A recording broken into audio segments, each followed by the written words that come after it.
विश्व पर्यावरण दिवस के अवसर पर नागपुर महानगर पालिका ने शहर को हरित और स्वच्छ बनाने के लिए विशेष अभियान शुरू किया है। 5 लाख पौधे लगाने के लक्ष्य के साथ वृक्षारोपण कार्यक्रम का शुभारंभ किया गया, जिसमें जनप्रतिनिधियों और नागरिकों ने भाग लिया। विश्व पर्यावरण दिवस पर नागपुर महानगर पालिका ने व्यापक पौधारोपण और स्वच्छता अभियान की शुरुआत की है। मनपा ने इस वर्ष शहर भर में 5 लाख पौधे लगाने का लक्ष्य तय किया है।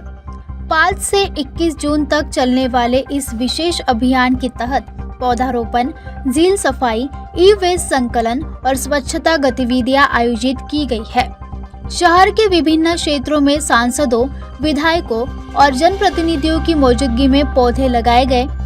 मनपा प्रशासन का कहना है कि केवल पौधे लगाना ही नहीं, बल्कि उसकी देखभाल सुनिश्चित करना भी प्राथमिकता है।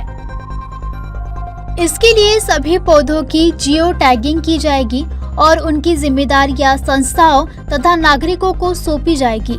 अभियान के माध्यम से लोगों से पर्यावरण संरक्षण में सक्रिय भागीदारी की अपील की गई है।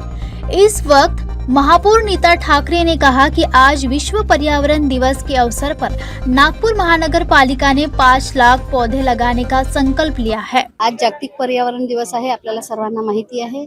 महानगरपालिकेच्या तर्फे शहरात अनेक ठिकाणी विविध ठिकाणी वृक्षारोपणाचा कार्यक्रम घेतला जातो आहे।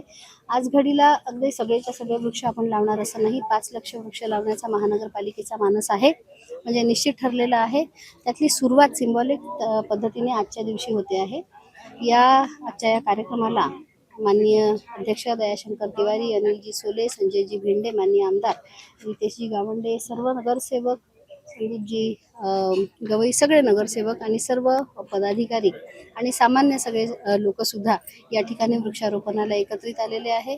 आज हे सिंबॉलिक असलं तरी सुद्धा पुढील एक 15 दिवसांच्या नंतर सर्व ठिकाणी एक वेगळा ड्राईव्ह पुन्हा वृक्षारोपणाचा घेण्यात येईल। महानगरपालिकेच्या माध्यमातून 5 ते 21 जून पर्यंत एक स्वच्छता आणि वृक्षारोपण अशा टाईपचा एक कार्यक्रम जो पर्यावरणासाठी आणि स्वच्छतेसाठी राबवला जातो आहे, जो दर दिवशी आपण पेपरला, वर्तमानपत्रांमध्ये आणि मीडियाच्या माध्यमातूनही जाहीर करणार आहे। आणि त्यामध्ये सर्वच लोकांनी सहभाग घ्यावा।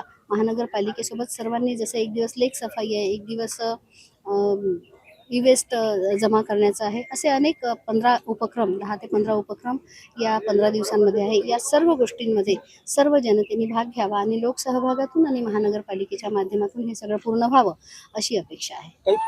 पर्यावरण दिवस के मौके पर पेड़ तो लगा दिए जाते हैं, लेकिन सही तरीके से देखभाल नहीं हो पाती। ऐसे में जो पेड़ लगाए जा रहे हैं जिन लोगों द्वारा, उन्हें क्या संदेश देना चाहिए? आपण निश्चितपणे जे म्हणता ते काही प्रमाणात खरं आहे, पण याच्या पुढील काळामध्ये आपण आता जसं माननीय मोदीजींनी सुद्धा असं म्हटलंय की एक पेड़ माँ के नाम, तर हे वृक्षारोपण करत असताना त्या प्रत्येक वृक्षाची जबाबदारी कुणाला तरी आपण फिक्स करून देणार आहे। जे वैयक्तिक स्वरूपात असतील ते वैयक्तिक करतील, जे संघटनेला कुठल्या तरी संस्थांना दिले असेल त्या संस्था त्या ठिकाणी त्या गोष्टीची काळजी घेतील।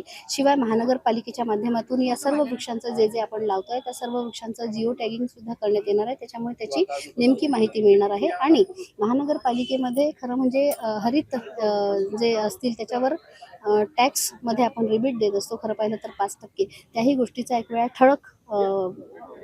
ठळकपणे आपण एकदा तेही पुन्हा जाहीर करणार आहे की ते रिबीट सर्वांनी घ्यावं।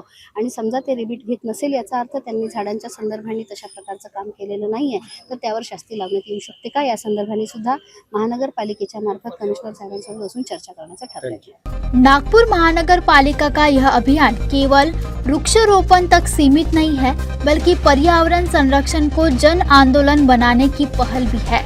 प्रशासन को उम्मीद है कि नागरिकों के सहयोग से शहर अधिक हरित, स्वच्छ और पर्यावरण के प्रति जागरूक बनेगा।